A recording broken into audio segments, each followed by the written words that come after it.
Maria Coverite, can I go roll call, please? Andrea Jordan, Here. Aaron Rashba, Here. Shaquille Ali, Here. Eileen Policarpio, Here. Anthony Sujisaka. Here. Thank you very much. All right, and so we are very welcome tonight to have our students from Garden Village Elementary here. So we are going to also invite them up to come to the podium, and you will recite the pledge for us. Lead us. So, yes, you can all stand up.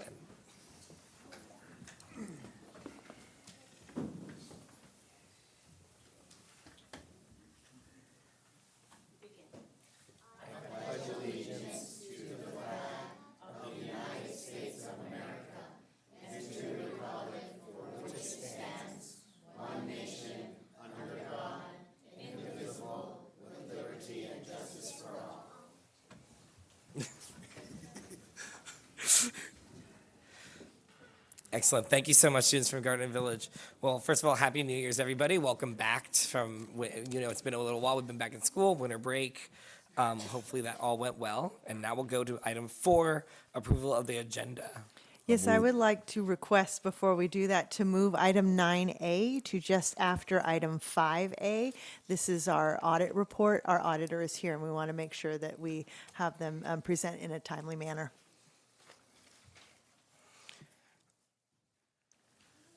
I'll move to approve the agenda With the amendment? with the amendment. Second. Excellent. Motion and second. All those in favor say aye. Aye. All opposed? Motion passes unanimously. All right, and now I move to item 5, special presentations. Our first special presentation will be from Garden Village School Art in Action. Miss Nuala O'Sullivan-Haley, principal, and representatives from Garden Village School will present highlights from their Art in Action program.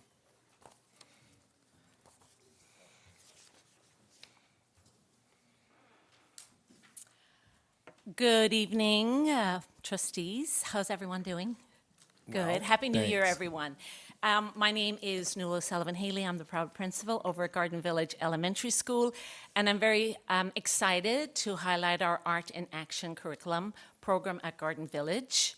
I have some students here tonight and our wonderful one of our many art teachers, Miss Joy.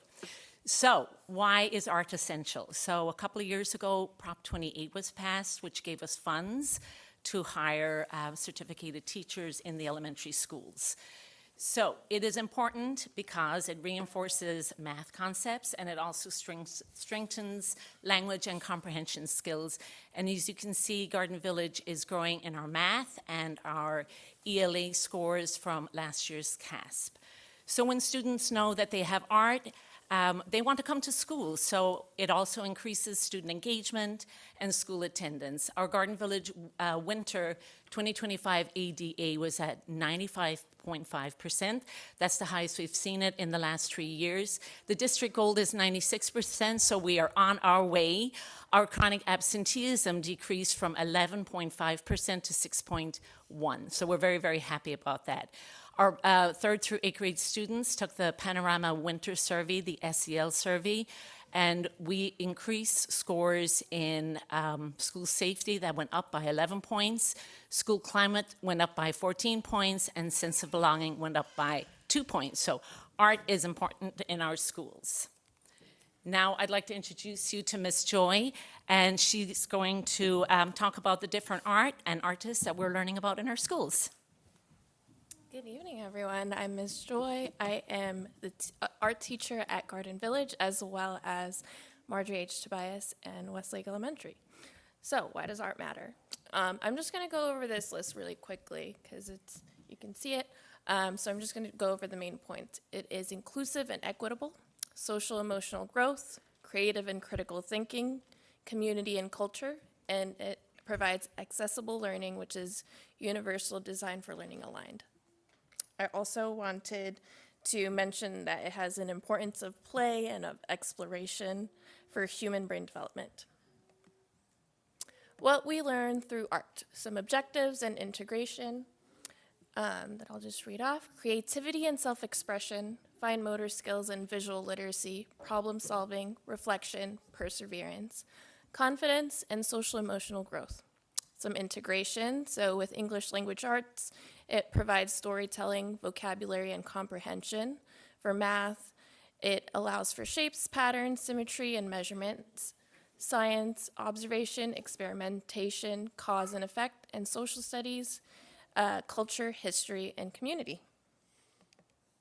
What we've created.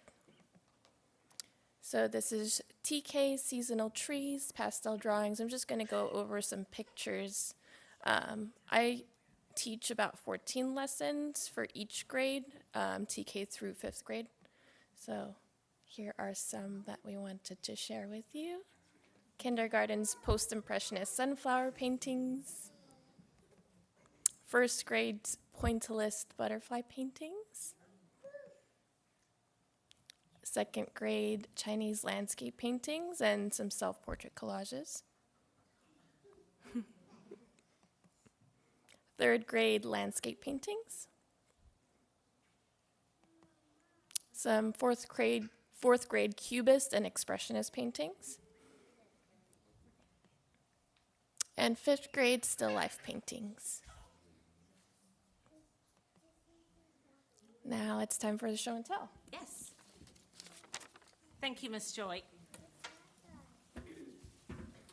All right, so our first student up is the brave Miss Kaylee, so come on up. Bring this down to you.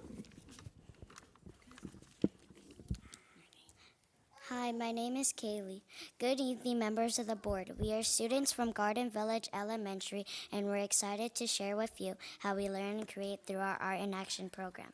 In art class, I learned how to use different shapes to make art. I also learned about different artists who inspire me to be a better artist. I love art class because it helps me stay calm and relaxed. Also, I can use my imagination to be creative. In this art piece, I used black paper and I cut up blue, red, and yellow colored paper in different shapes and sizes. I used my imagination and the skills I learned in art class to create this art piece. Thank you, Kaylee. Good job. Come on up, Rio. And now we have Rio. Hi, my name is Rio. I'm in 4th grade at Garden Village. What I learned in art class, I learned about the perspective of bird's eye view and abstract art, as well as different artists such as Georgia O'Keeffe. Why I love it. I love art because I get to use different materials and show my feelings through art. Show and tell. I used the number 0 in one of my artworks to make Fruit Loops. Thank you, Rio.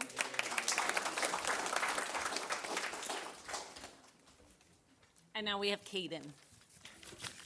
Hello, my name is Kaden. I'll tell you about what I learned in art class and why I love it. What I learned in art class. I learned about many tools and artists like Vincent van Gogh and Leonardo da Vinci. Why I love it. I love art because it helps me calm down and bring my imagination onto a piece of paper. Show and tell. This is a portrait of me. I used charcoal and my computer to take a picture that I used as a reference. Well done, Kaden. Thank you so much. Okay, so it's National Board Members Month, right? January is National Board Members Month. I can't talk today. I've done a lot of talking today. So our kindergartners have been learning how to do portraits, and they have something special for you. And we also want to thank you all for listening to our presentation tonight. Too much right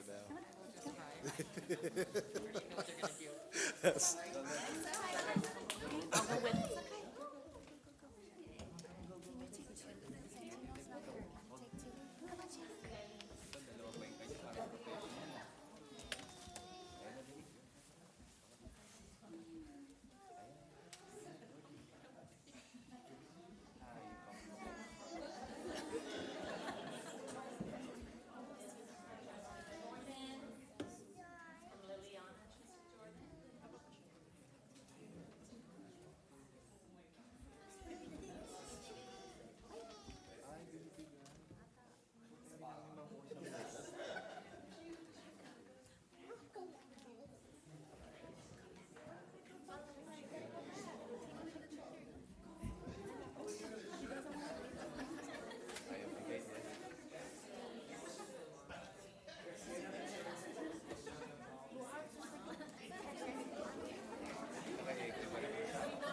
Well, if that was an item not to motion more time for. I know. Exactly. Thank you again. Thank you for that wonderful presentation. So we'll go to board members' comments and questions, and we'll start on my left. I just told him not to start here because I was crying. Oh, sorry, I didn't hear that. Do you want me to start on the other side? No, it's okay. I'm okay now. This is, wow, it's like Christmas in January, but thank you. This is an amazing presentation, honestly. I loved hearing how the kids talked about how it helps calm them in it's hard to regulate our feelings and to know that they have a safe space to be able to calm themselves and use their imagination when I know screens and games and everything is just coming at them full force, to know that they have a space to kind of just take a moment and it be their version of slowing down and meditating and just kind of finding who they are. I really loved hearing that all of them talked about being able to use their imagination still. So it's really great to hear that that hasn't been lost to the digital world. And what else was I going to say? Oh, I love hearing that it's storytelling and knowing that this starts all the way from kindergarten. I'm super impressed by all of these. I have daughters in TK and kinder, and I sat in on their art classes, and to see just how much they've improved. And they do art at home, right? They sit there, they color, they cut things out, but they don't put together the pieces that these kids have shown. And you really great choices for the artwork. If I had art in this grade, I probably would stop drawing stick figures and V's for birds. And so I really appreciate this presentation and just loved hearing it. I also love the attention to detail, Emma. I see you have my necklace in here, and so this makes me very happy. Thank you so much. So I just want to express my extreme gratitude for the presentation, for my gift, and just hearing the students talk about how art helps to keep them calm really resonated with me. So my congratulations go out to the staff and to the students and their families. Thank you. Well, they say the best gifts are personalized. So based on that, this is the best gift I have received. So thank you so much. We'll really treasure this. Thank you to all the students who spoke tonight. You spoke eloquently, just so well about the program, what it means to you. Thank you to the parents and families here tonight, and Teacher Joy, all the teachers, and Principal Nula. That was a wonderful presentation, and I really picked up a lot of the themes that my fellow trustees said, but additional one I heard I really liked was the integration of other subjects, and I think that's really important. Art just relates to everything, and you talked about math and numbers and your ELA. It relates to science. It relates to history. You talked about, some famous painters, and it's really interesting to think about art as an expression of, the times that the artwork occurred. So I'm glad that you are taking in those vital lessons, and that this has just been such a meaningful program for your school. Thank you again.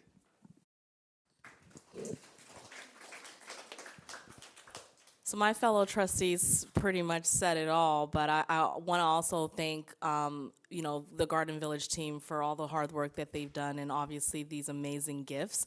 What I did want to say is, if art is interesting to you and you want to continue doing it, I recommend it.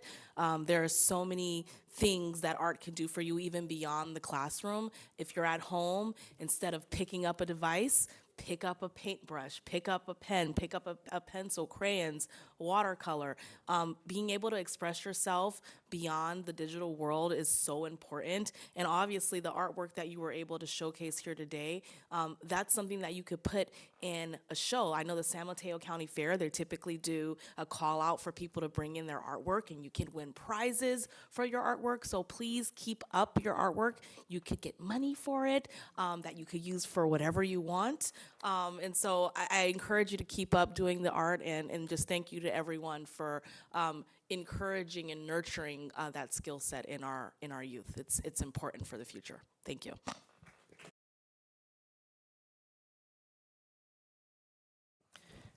I think what I liked best about that presentation is I think that's what those presentations are about. So You give us the data, which we appreciate. We can read that ahead of time. We can read everything on your slides ahead of time. What we really want these presentations to be about schools is about what makes your school special. What do you like to highlight?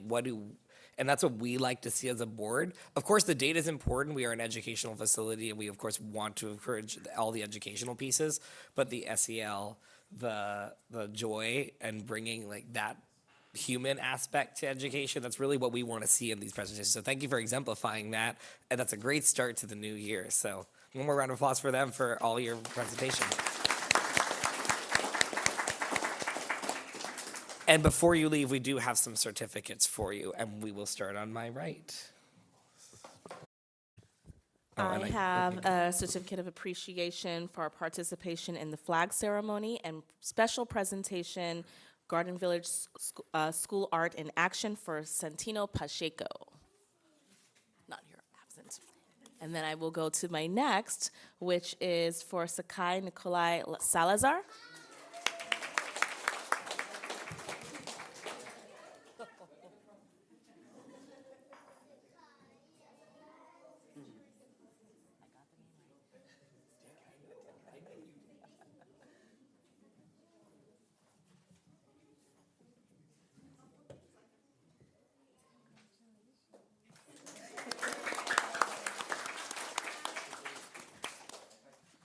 So really quickly, just so we can just say the names. So these are all for certificates of appreciation for the flag ceremony and special presentation for Garden Village Art in Action.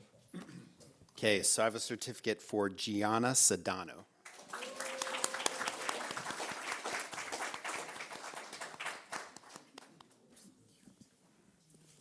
Appreciation. Oh, go ahead. One for Emma Wong.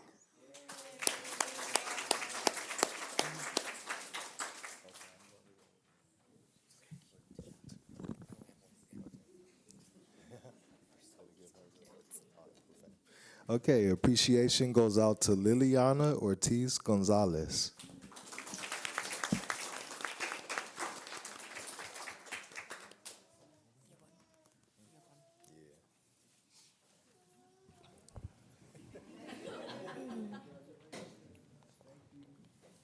And I have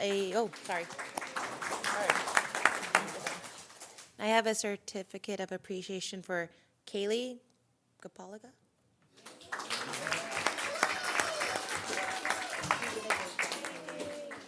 You're welcome. And also one for Kaden Navarrete.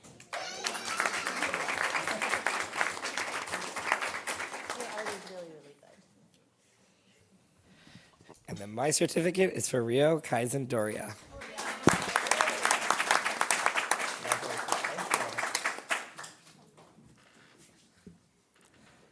All right, one more thank you to our students and our principal and teacher for the presentation.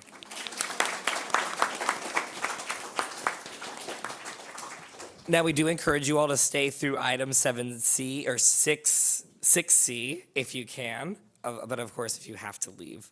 But we are going to move on to item 9A, which is on another page.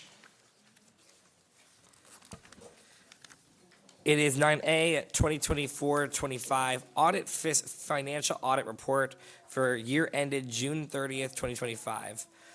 Mr. Nathan Edelman, the administration recommends the acceptance and approval of the audited annual financial reports for fiscal year 24-25 ended June 30th, 25 as submitted by the auditing firm. If I may just interrupt for a second, Yeah. we have little kinders here, so we might want to just let families leave. No worries. Sounds good. Yeah, we usually do that, but yeah, no, thank you. Thank you, Superintendent McCulloch. See if you can teach them the audit. Yeah. I thought that just...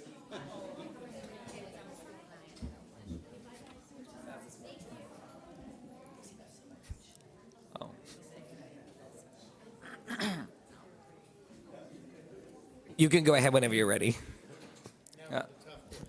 Yeah, I guess they're not all here for accounting. This was probably Not a hard act the- to follow at all.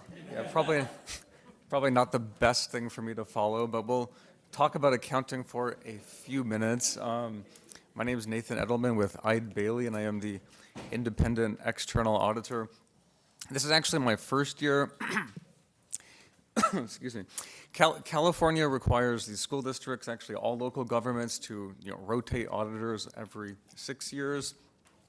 I only have to be here for the 1 year, but this was my first year, so in effect, requirement is you have a new set of eyes looking at the financial statements, and that was me. So I'll define for you, I won't go on into too much detail, but a 10,000-foot executive overview, really, what is it that we audited? What does that mean? It's an audit of the financial statements, and so it's really debits and credits, balance sheets, income statements, but really it is make sure that those financial statements are complete and accurate, that they comply with all of the accounting rules. District also receives federal and state grants. You have that Prop 28 art grant. There's a lot of other federal and state grants. You also have the bond program. Excuse me, it's Measure J. Really the point of all that, scope of that, not so much about the dollars, but is the district using these restricted funds, restricted grants, consistent with what is allowable? And then if through all this we find what's called internal control deficiencies, those are required to be reported as well. I always just say that our job as auditors is to ask the questions, we look at documents, and then we report back to you through the audit report, the results of the audit. The board sets direction, management, Josie, the folks within the district actually have to support the audit. They need to prepare the accounting records, reconcile the accounts, and so they're the ones that actually have to do all the important things. There is one control deficiency that I did want to just talk about very quickly. These things can easily be misunderstood, and control deficiencies can be a wide range of things, but it really what had to change, and something was presented in the 24 report that needed to be corrected. And literally what it was if you think of there's multiple columns, you've got a general fund, building fund, you've got all these columns. It's move something from this column to the left column, and really it's districts, all school districts, report according to this regulatory basis of accounting. That's those SACs, unaudited actuals. And there's some differences versus the GAAP basis, the GASB financial statements, and change in, I guess, a definition of what is a fund. But really it's a, excuse me, it's a bank account. It's that OPEB savings has to be reported within the general fund as a restricted fund balance for OPEB versus its own separate fund. So I've seen lots of control deficiencies. Some can be quite serious, require a lot of work to correct. This one's probably not that. It's literally, like I said, just moving something from one column to the other with no real change of anything that probably matters too much for folks here. So happy to talk about that in more depth if you would like. But results of the audit. It's late for me. Results of the audit, you have a clean opinion on the financial statements, which is what you want. That means that financial statements comply with all of the accounting rules. There was that adjustment, which was move the OPEB account, OPEB savings from one column to another. Since that had to be changed, and that is a control deficiency.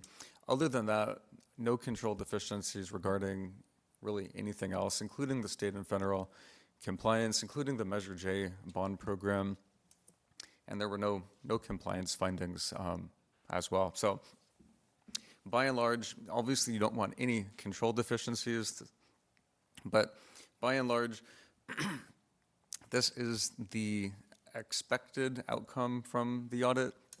It is not the given outcome, and it is a lot of work on the folks of the district to support the audit, to get us to where they are.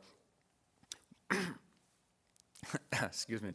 We come in. We come in after the fact. They've put everything together. They've reconciled the accounts. So we're really just coming in after the fact and verifying that everything hopefully was correct, which basically is the outcome of the audit. So really, with that, I can certainly talk for hours about anything in depth, but I'll turn over if there's any questions, anything you'd like me to go into. I'm happy to to try.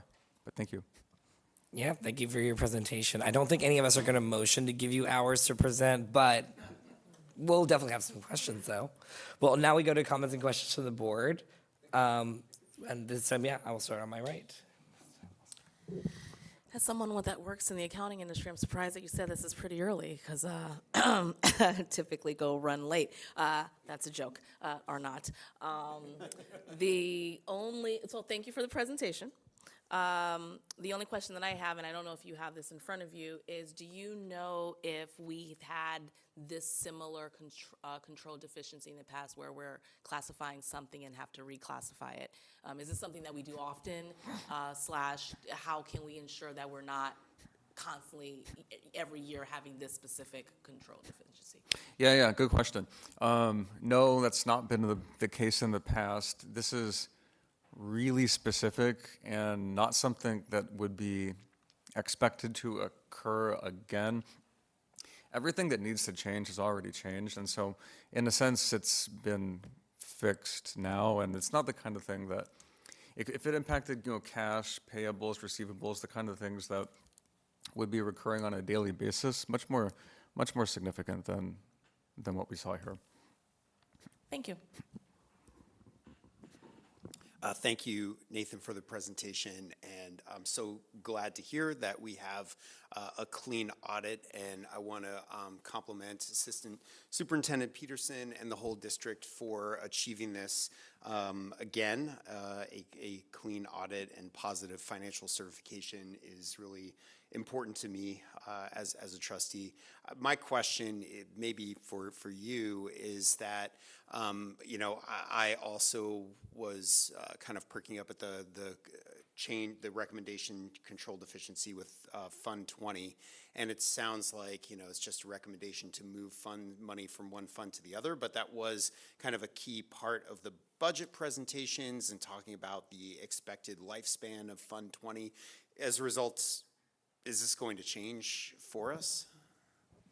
So my understanding is we're not going to change our practice. We will still account for Fund 20 and Fund 20, but in the audited financial statements, they combine funds. It's a summary report, the audited financial statements, and so those two funds will be combined in one column. But as far as the presentations to you and the public will remain the same. Yes. So my question about, excuse me, Fund 20, so it was classified as a restricted fund?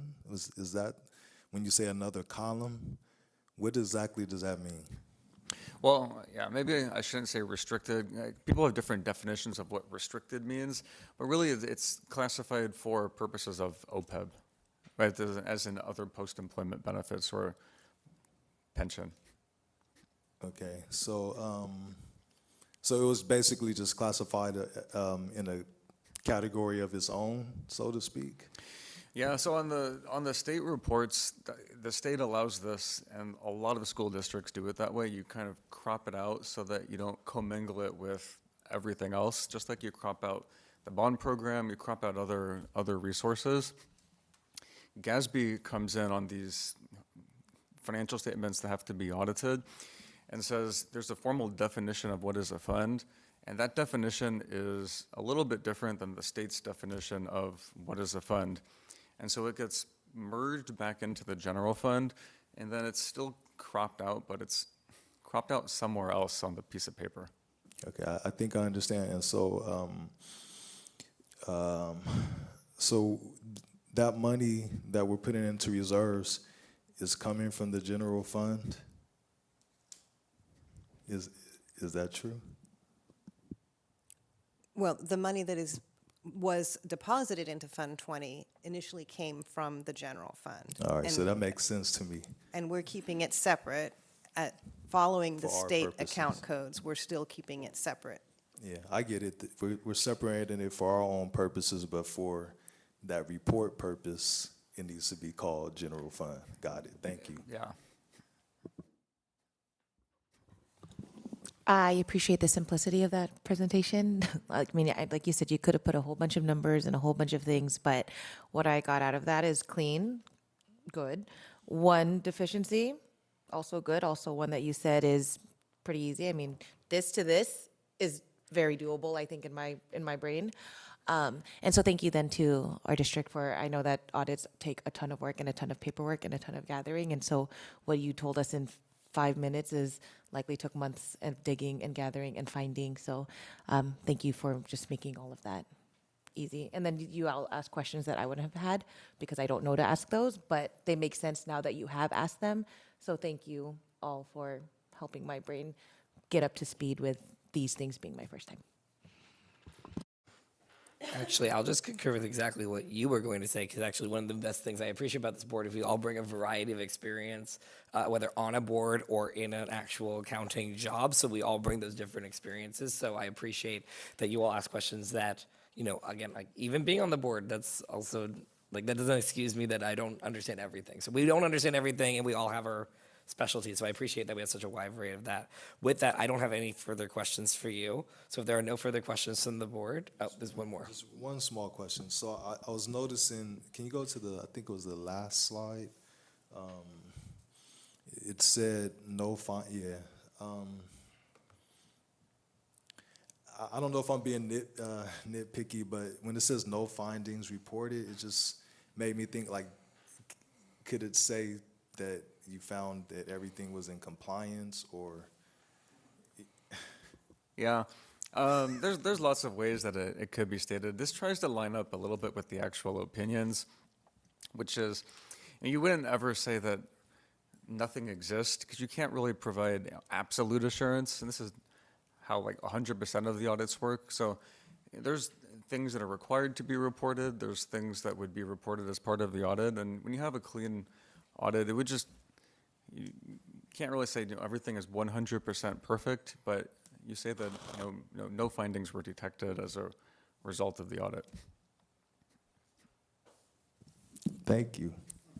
Yeah, I was just going to add to that. I think that, it actually goes back to my original question and what you said, Assistant Superintendent Peterson, which is, I think we may need to do specific things for the way that school districts run and the state runs, but at the end of the day, audits are run a specific way, and no findings is the language that they use. And if we separate things, that's great, but when we do an audit, we just have to follow the process of GASB, and that it is kind of what it is. And so I think we just have to keep that in mind with moving between school district terminology and, accounting terminology, so. All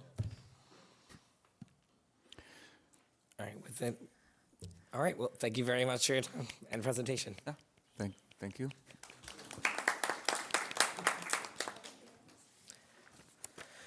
All right, with that, we rewind back to item. We need a motion and a Oh, second that's on right, that? sorry, thank you for keeping me on track. All right, so we do need a motion to approve, To accept and approve the audit. to accept and approve the audit opinion, Audited actuals? or audited actuals, yeah. To Yeah, I accept move- and approve the audited annual financial reports. Second. All right, there's a motion and a second. All those in favor say aye. Aye. All opposed?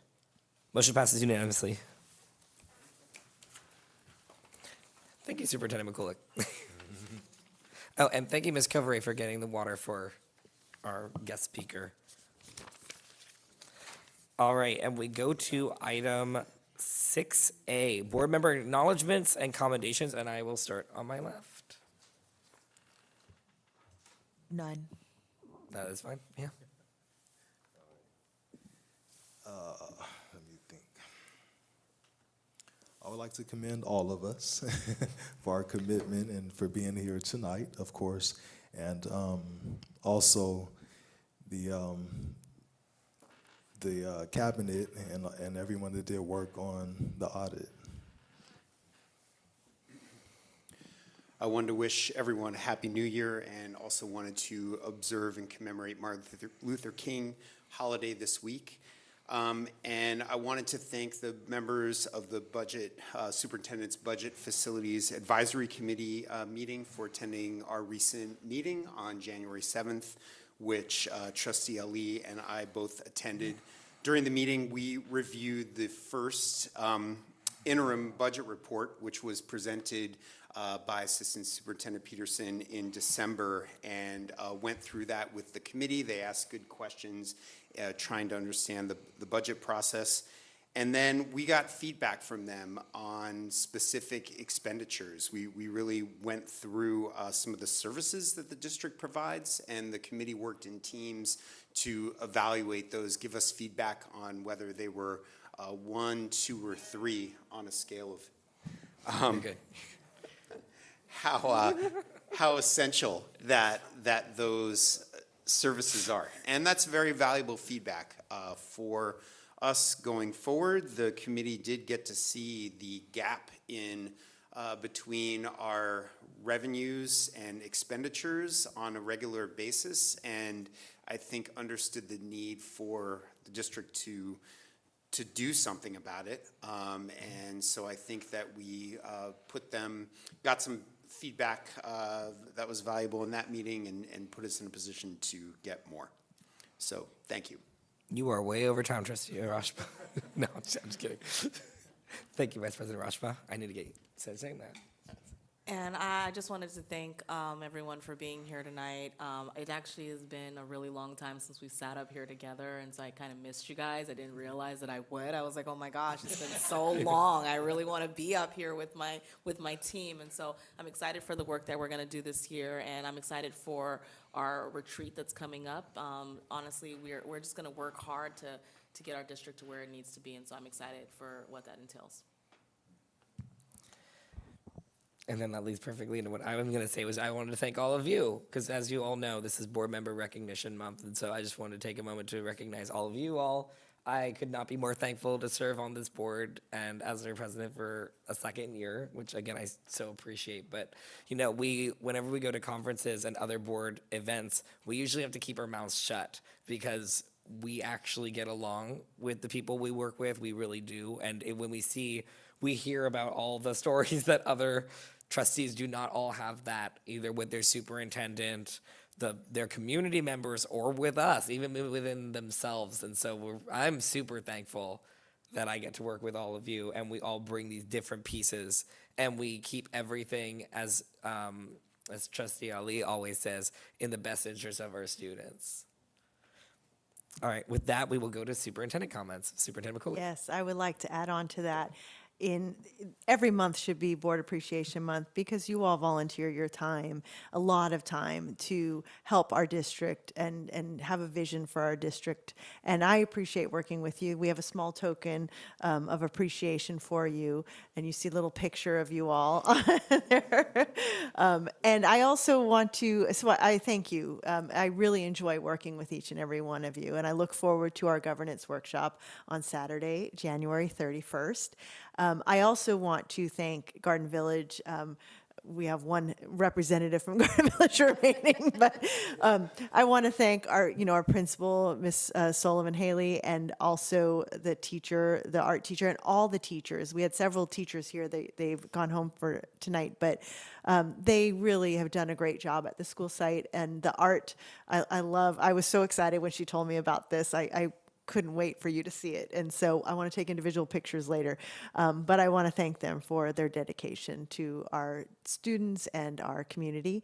I also want to share that last week, Ben Franklin had a dance performance, which was a great performance. And the dance teacher, Teresa Matelli, so that's coming out of our Prop 28 funds. And so it was a great, wonderful performance, ending with Thriller, Michael Jackson's Thriller, which is really fun to watch. They had really good moves. I made me want to dance. And also just some updates. We're very excited to share that Westlake School, where the drop-off was completed. I posted it on my Super Sandy, JESD Super Sandy social. And the office is open now too. We're working on the upper parking lot in the field. So we're really excited to see that progress. So if you're wanting to come see it, please let me know. We've moved a crossing guard to make sure that intersection is supported, and so we're just thrilled. It looks great, and then also Trustee Rashbaugh mentioned the Budget and Facilities Advisory Committee, and so we have our next meeting on February 5th, and we're looking forward to going through that next process. So, but just again, I appreciate all of you and thank you for the work that you do. And it has been a while. Thank you. I know it's been a full month. The only time we ever get those kind of breaks is summer. All right, so we move on to item 6C, persons wishing to address the board. Ms. Covray, are there any speaker cards? There are none. There are none. Then I will read this short statement. This portion of the agenda is available for individuals to comment on or address the board on any issue that is under the board's jurisdiction and not on the agenda. The maximum time allowed for any speaker is usually 2 minutes. All right, and with there being no speaker cards, we'll move on to item 7, consent agenda. The administration recommends approval of the following starred consent agenda items. If there are any that need to be removed, I know I do have a few that I would like to remove myself. I would like to remove items 7CH, 7DA, and 7DB. Not necessarily for a discussion, more for a highlight. Or more for highlights, yeah. If there are any others, otherwise I will entertain a motion with those removed. Motion to approve agenda with the amendment to remove the items as President Sujisaka stated. Second. Oh. Second. Yep, we have a motion and a second. All those in favor say aye. Aye. Aye. All opposed? Motion passes. Thanks, y'all. All right, with that, we do move to item 7CH, open purchase order for Dryco Construction for paving, stripping, steel coat, concrete, or fencing services and repair. All right, so I just pulled this off just to kind of highlight that we are making repairs to our schools. You know, this is where some of our funding is going. We really want to highlight some of that work that we are putting in because we want our schools to look nice and have safe equipment. And so I just really wanted to just highlight that. If there's any discussion, otherwise I'll entertain a motion. Motion to approve? Second. There's a motion and a second. All those in favor say aye. Aye. All opposed? Motion passes. All right, we move on to item 7DA, hired certificated personnel. The administration recommends the hiring of following certificated personnel: Vanessa Nguyen, temporary status, Garden Village second grade teacher. The reason that I pulled this one was actually to highlight teachers that are stepping up and coming into our district, especially in the middle of a school year where that's really difficult to come in, and I think they deserve at least a voice of recognition. So if there's any discussion, otherwise I'll entertain a motion. Just that I agree 100%, and I think it's always important that we highlight any new teachers because we still have a national teacher shortage. So thank you. Yeah, and I wanted to say congratulations to Ms. Nguyen, and obviously Garden Village is on the papers again. So I mean, Garden Village is doing a great job. I may also be biased because that's my daughter's school, but being there daily to drop my kid off and seeing, you know, the presentation, it just makes me proud to be a Garden Village parent, and on this board representing not just Garden Village but the rest of the schools. So I'm happy to see Ms. Nguyen on this list. And motion to approve. And I'll second. All those in favor say aye. Aye. All opposed? Motion passes. All right, we move on to item 7DB, hiring certificated substitute teachers.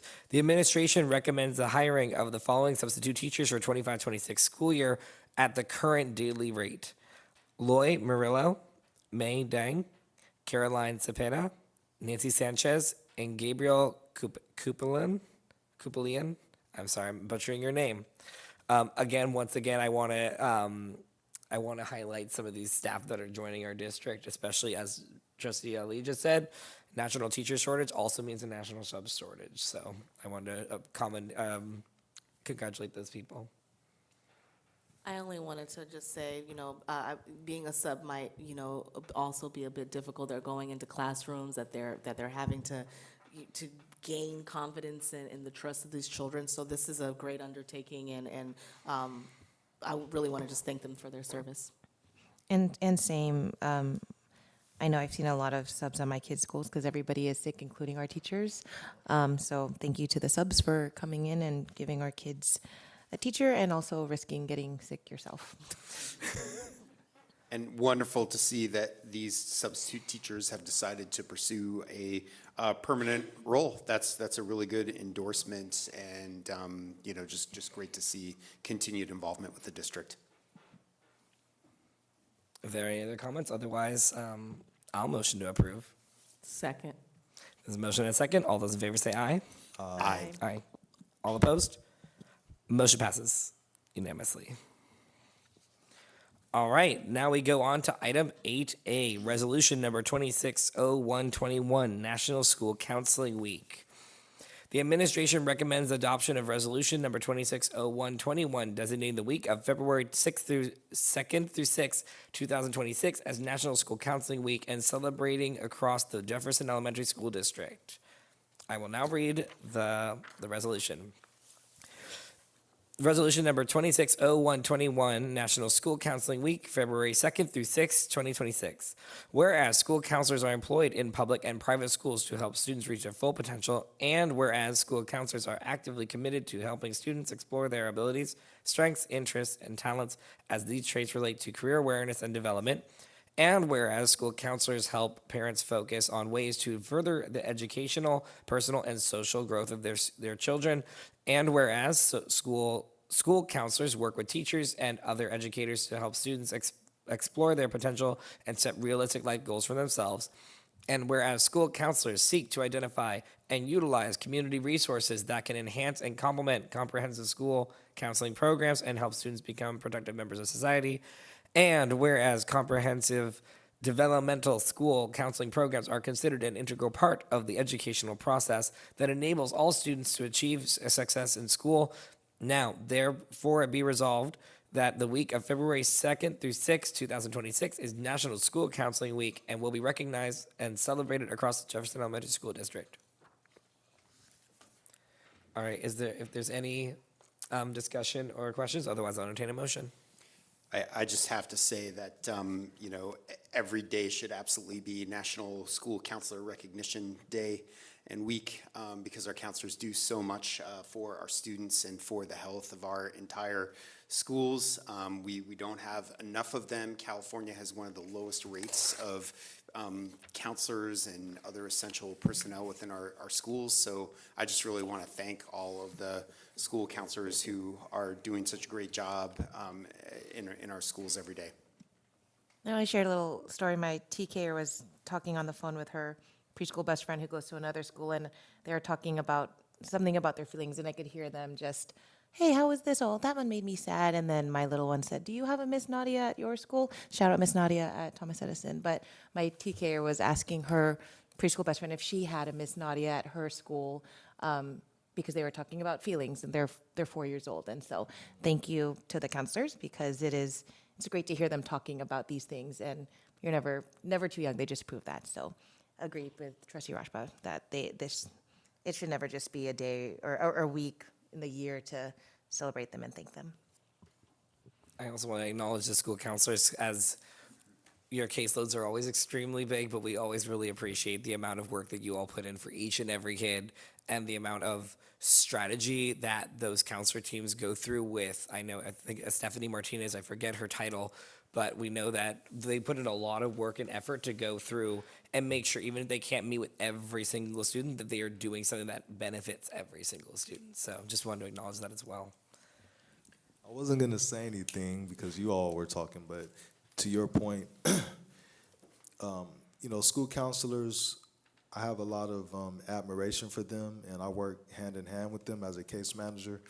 But one thing that I feel a little bit regret for them is that most of them got into it because they want to do counseling. And to your point, they do a lot of time scheduling classes and a lot of administrative work that takes them away from doing face-to-face counseling. So it's a pretty tough job, so my hat goes off to all of them. If there are any more comments or questions, otherwise I'll entertain a motion. Motion to approve. We have a motion to approve. Second. We have a second. All those in favor say aye. Aye. It's All- actually a roll call Oh, vote. roll It's call a vote. Sorry. resolution. Ms. Covray, may you? Ms. Jordan? Aye. Mr. Rashba? Aye. Mr. Ali? Aye. Ms. Policarpio? Aye. Mr. Sujisaka? Aye. That passes unanimously. All right, let's give a little round of applause for National School Counseling Week. All right, we move on to item 8B, District Calendar 2026. The administration recommends the approval of the district calendar for 2026-2027 school year. If there are no other, I move that we approve the calendar. I do have one quick question for the superintendent. Is this calendar more aligned with JUHSD? It is aligned with the breaks, I believe, but Okay. the start of school and end of school is different. And then remind me, we are working towards that, or is that not No, just they the start breaks? really early. They do. And end early, so. Got it. No worries. Just wanted to ask. All right. And then, sorry, Trustee Ali, I'll let you go ahead with your motion. And then if there's a second or any other questions or comments. Second. We have a motion and a second. All those in favor say aye. Aye. Aye. All opposed? Motion passes unanimously. All right, we move on to item 8C, tentative agreement between Jefferson Elementary School District and AFT 3267 for 25-26. The board recommends approval of the tentative agreement for the 2025-2026 school year between AFT Local 3267 and Jefferson Elementary School District pending AB 1200 approval by the San Mateo County Office of Education and ratified by the bargaining unit.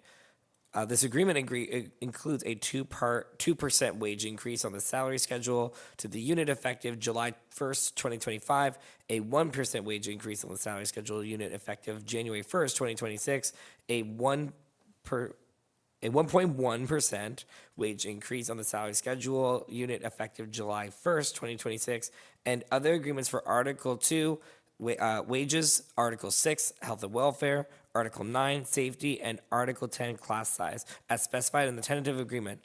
These agreements represent the conclusion of the 2025-2026 negotiations between local AFT 3267 and Jefferson Elementary School District. Yes, I would like to thank our negotiating team for the district as well as the American Federation of Teachers. They worked really hard to come to these agreements, and I'm really proud of the work that they've done. It's a very collaborative,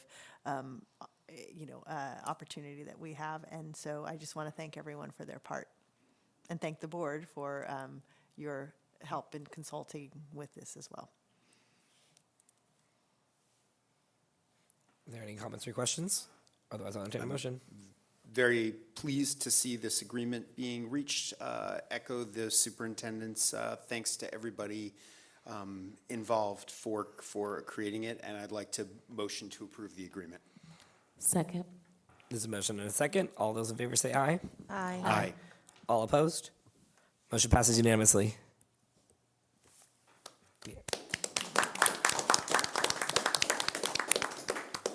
You took the clap right out of my hands, Trustee Ali. Thank you. I appreciate that. With that, we move on to our next one, which is item 8D, tentative agreement between Jefferson Elementary School District and CSEA 233 for 2025 through 2028.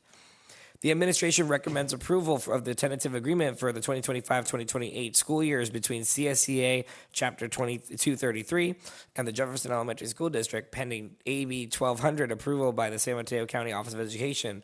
The agreement includes a 2% wage increase on the salary schedule to the unit effective July 1st, 2025, a 1% wage increase on the salary schedule to the unit effective January 1st, 2026, and a 1.04% increase to the longevity scale effective July 1st, 2026, and agreement on Article 7, holidays, Article 8, hours and overtime, Article 11, leaves of absence, Article 15, vacation, and Article 16, evaluations as specified in the attached tentative agreement. These agreements represent the conclusion of the 2025-2026 negotiations between CSEA 233 and Jefferson Elementary School District. If there are any comments or questions, otherwise I'll entertain a motion. Similarly, I would like to thank both negotiating teams for the California Schools Employees Association, Chapter 233, and our district negotiating team. It's a lot of work, a lot of time, so I thank Assistant Superintendent Marquez Valenti and Assistant Superintendent Peterson, because and the team. There's administrators that are part of that team, as well as the classified team. Appreciate their time and efforts and your support as well. And then I also wanted to thank, just like what you said, I wanted to thank everyone involved. We know that these negotiations are really difficult, but we appreciate that our units were able to come to an agreement with our district. Again, ultimately, we do want to support everyone who works in this district, everyone who comes here, whether you're in Daly City or not, you were part of the district. And so we just really want to appreciate everybody for collaborating, especially when things are really difficult. And then with that, a motion or comments or questions? Motion to approve? Second. I have a motion and a second. All those in favor say aye. Aye. Aye. All opposed? Motion passes unanimously. Congratulations.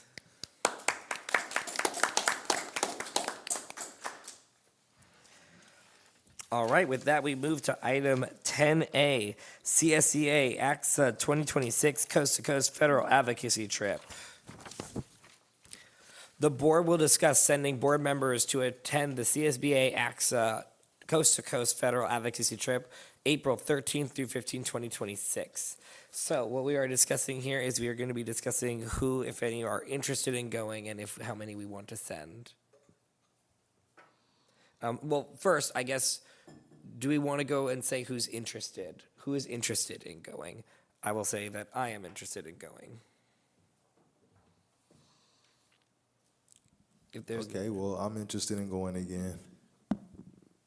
Sure. All right. So just want to make sure that that's okay. So we have two that are interested in going. Okay. And then I think we just need to motion for us to go if no one else is interested. Sounds good. So then, I yeah, had sorry, a go ahead. Yeah. question. I just wanted to ask, this may be more of a discussion of a creation of a future agenda item, but for some information on the state advocacy, day. And I do want to say that even though I'm not able to go on this trip, I certainly do think that advocacy is extremely important. I would think that it is extremely important at this time at the state level. Most of our budget comes from the state. So I'd like to hear more about that effort, either at a separate meeting or now if this is on topic. Sure. It's in your weekly information bulletin and the dates to remember, and it's March 17th through 19th, and it's online. So you just need to click on the link that's in the information bulletin to sign up to register, and then they will tell you the time that you get to advocate with the legislator that is representing our region. So I encourage you to do that as well, because it's easy to get to. It's online, and it's, I think, only just an hour. But they have blocked off the week because it's at different times for different regions. So I encourage you to do that. I echo Trustee Rashba's statement in that I would like to, and I guess I don't know how it would work. I am unable to attend the trip this year, but it was very helpful last year when we were able to advocate together. And so from a virtual standpoint, okay, I'm glad to sign up by myself and speak as an individual, but I would like to understand, like, can we as a board, especially if it's virtual, be able to be a part of the same room as we're advocating? Because I think the collective is stronger than one individual voice, if that makes sense. Okay. So then could we give the direction of the superintendent to coordinate between us about when we could, and then one of us probably, if Yes. it's okay, I could sign up for us. I can find out who's interested, and yeah. Exactly. Thank you for hosting the communication. Yeah. And then back on this topic, so it's Trustee Ali and myself. So then, yeah. So I see Motion myself. to Well, approve. before we go there, do you think, I know in the past we've approved up to a certain number just to be safe. Like someone might change their mind or, whatever the case. I might change my mind and not want to go. But so I would like to modify it to say up to 2 people or even up to 3. Well, I guess it is, sorry, go ahead. I was Jordan. going to actually agree with that. I think it's helpful to understand who is interested, but I think it would be more helpful from a wording on the agenda standpoint to focus on up to, that way, and then maybe what it is, and I think Ms. Colray has done this in the past, is she follows up before the deadline for the discounted rate to make sure that the people that said that they were interested, and then maybe an outreach to, is anyone else now interested instead? That way it gives us a broad, and you don't have to come back and get another motion for approval. Does that make sense? Yeah, that Okay. actually, that was very clear, so I really appreciate you stopping that motion and rephrasing. So then, could we get a motion with that rephrasing? Well, I also wanted to say, go sorry, ahead. real quick. This is spring break week, right? No, it's not. It is spring break. Spring break is the 6th through the 10th. Yeah. I was like looking at it like, oh, my interest is there, but I was looking at, I clearly need to look at my calendar better. But, okay, that's all. Yeah, no worries. So are you interested? Because I would change my motion that we approve up to 3 board members to go. Interested but unavailable. Okay. No worries.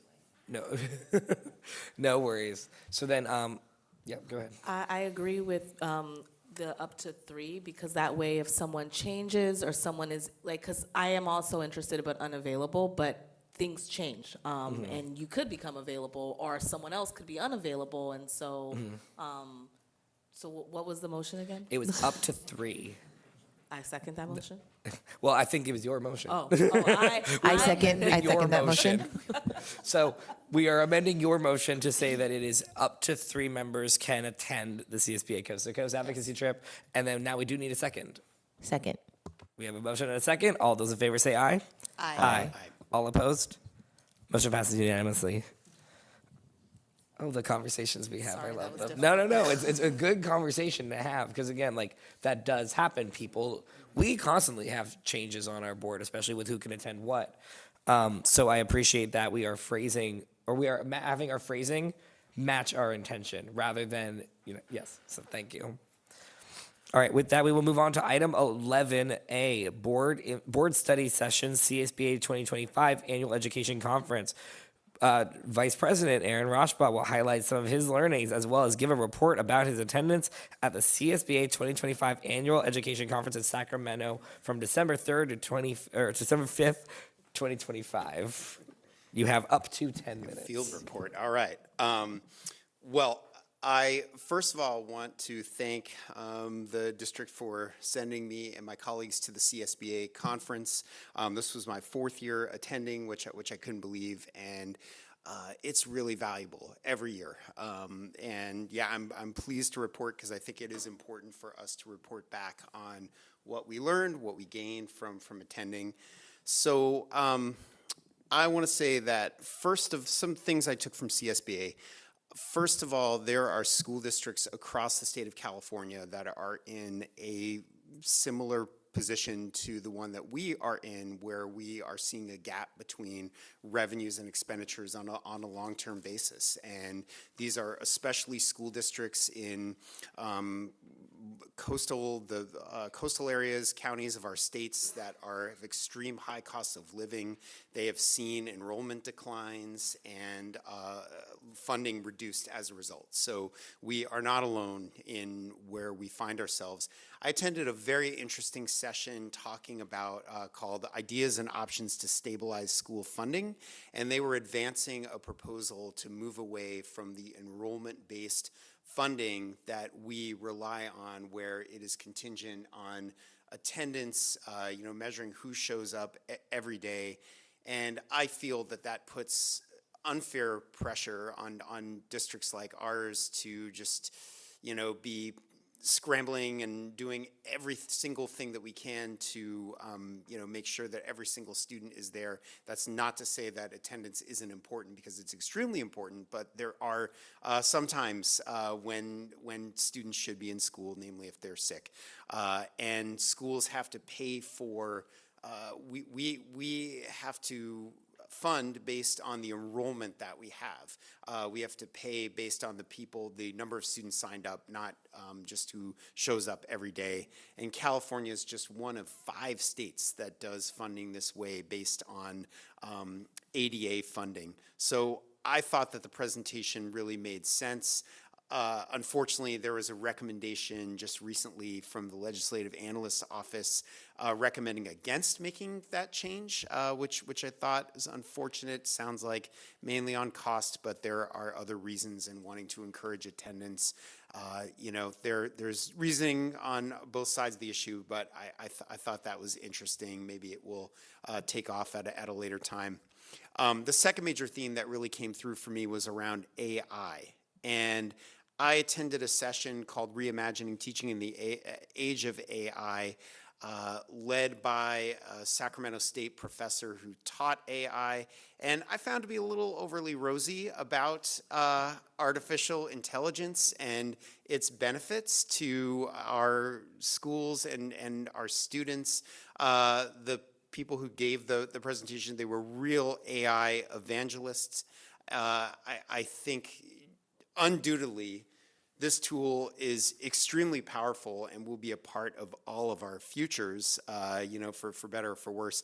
I felt that they really glossed over on the downsides of it, which are privacy risks and insufficient guardrails and the potential to really diminish critical thinking skills among our students. So the nice thing about CSBA, I was actually able to raise this in the session. We had a good conversation in the session and afterwards among some of the presenters and other people who were in it. I connected with some other school board members. So these are the kinds of things that happen at CSBA, and you get, a really good just total view of many of these really important issues of affecting our schools.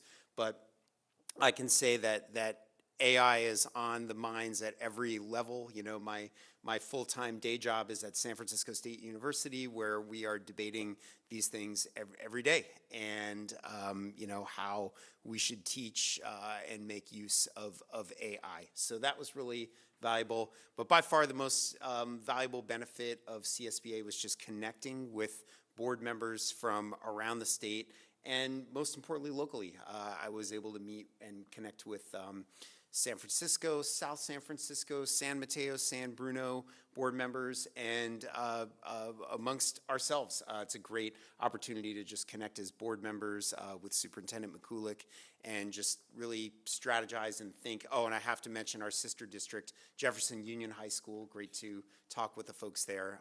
But it's just a really great chance to reflect and strategize around how we can be better as a district, and I really appreciated going again and felt inspired having done so. Thank you.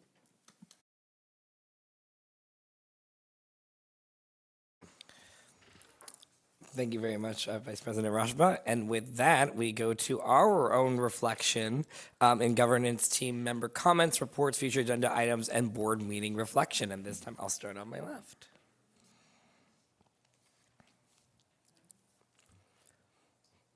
That's okay if you do not have any. I know I'm one of these people where it's like I feel like I should say something, and if I don't say something, Well, do you want me to come back to you? Maybe it will. Yes. Yeah, that's totally fine. Yes, I was, excuse me. I have lots of conversations out in the business world and education world about CTE, or career technical education. So I would like us to put that on a future agenda. Just a discussion about CTE and how our district is aligning with high school district. Yeah, we can definitely discuss putting that on the agenda. Thank you, Trustee Ali. I feel like you've heard enough from me. I have nothing further. Thank you. Thank you for the great meeting. Yeah, thank you all for the great meeting. And I guess I wanted to close on This is my own reflection from my day I had today. So we had a training session, professional development at my work, which we were not expecting to get. It was on vulnerability and accountability in the workplace. And one of the biggest things that I took from that was I was able to be really vulnerable with the people I work with, and that actually brought us a lot closer together. And so I just kind of wanted to just echo kind of what I heard in that and just kind of also spread it to here. Is just like being vulnerable is to be human. And I think that's a huge part of how I want to interact with everybody. And I really try to exemplify that and that I'm human. Like I forget things a lot. I do not have all the expertise in everything. And I want to really make sure that, it's okay to be human. And I want to make sure that everyone out there knows, the people here know it's okay to be human. And I think that's how we as a board hopefully see everybody in our community is no matter who you are or what position you hold, we're all human at the end of the day. So, and we all make mistakes and, making sure that what we are doing is in the best interest of our students, but also in the best interest of being human. So I just wanted to close that with that because I mean, there was a whole 2-hour session I could give to you, but I don't think we have enough time for that. So with that being said, I think right now it goes to, we do have I want to make sure I read this correctly. So before we go to, we have persons wishing to address the board on closed session items, item 13. This portion of the agenda is available for individuals to comment on or address the board on an item addressed in closed session. The maximum time for any speaker is usually 2 minutes. Ms. Coveray, do we have any speaker cards? No speaker cards. Thank you very much. With that, then, before we go to our recess, we all have a 5-minute recess. We will be doing a moment of silence. For Susan, please help me pronounce the name. Karenich, thank you. For Susan Karenich, retired teacher at MH Tobias. So we will, just before a moment of silence, we'll take it at 8:12 for 5 minutes.